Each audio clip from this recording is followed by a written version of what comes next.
They smiled like it had been rehearsed for years. The same polite, practiced warmth they'd used at weddings and graduations. The kind of smile that softens questions and shortens sentences. I sat across from them at the mahogany table where the will had been read, listening to phrases they had polished into a justification. It's for the family's future. You were never involved. We did what's best. My name was a comma in their sentences, an afterthought they had circled and folded away. I felt the old bruise of being sidelined. The quiet accumulation of slights that had the audacity to call themselves wisdom. Behind their voices, there was paper. Papers that proved I had signed leases, negotiated contractors, kept accounts, and in small, invisible ways, built the roof over their heads. But the law had been written the way they wanted. Ledger lines curved to favor those who had learned to speak loudest in boardrooms. They left with polite nods and full pockets. I left with a fist closed on air. For a long time afterwards, I rehearsed the versions of my return. Anger performed on a stage, recrimination like an opera. Then I remembered something they'd never believed. Power prefers silence that knows how to wait. Revenge, I decided, would be a signature. Not a shout but a legal, undeniable line across paper that could reverse the neat arithmetic they'd arranged. I began quietly, the way one edges a chess piece while opponents sip wine. First, I dug through the small histories that bind families to fortune. Company minutes, property deeds, contracts scribbled in the margins of polite agreements.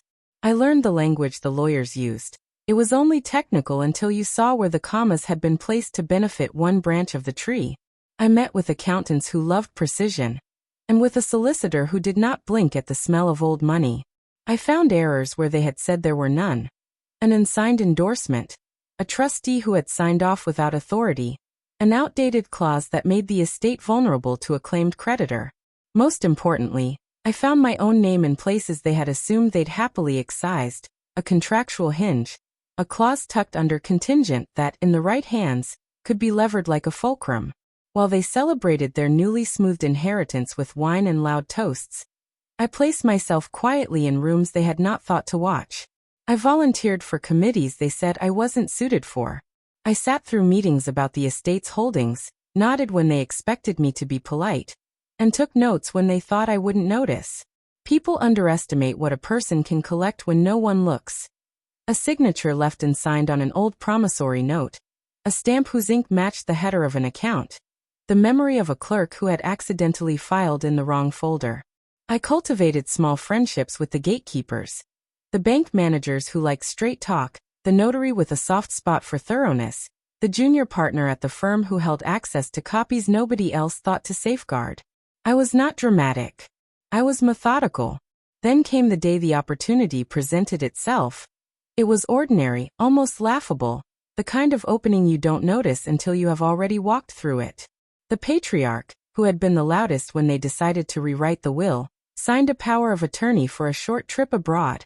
An appointment, a ferry ticket, nothing major. He trusted his chosen heirs implicitly, as people steeped in privilege often do. He trusted the legal papers they had drafted.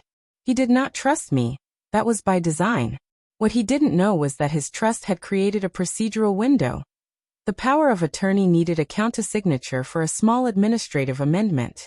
That countersignature required someone of standing in the family company, someone who, by old bylaws, could act when the patriarch was away. The bylaws had not been updated to reflect the new arrangement his children had hurriedly celebrated. I was prepared.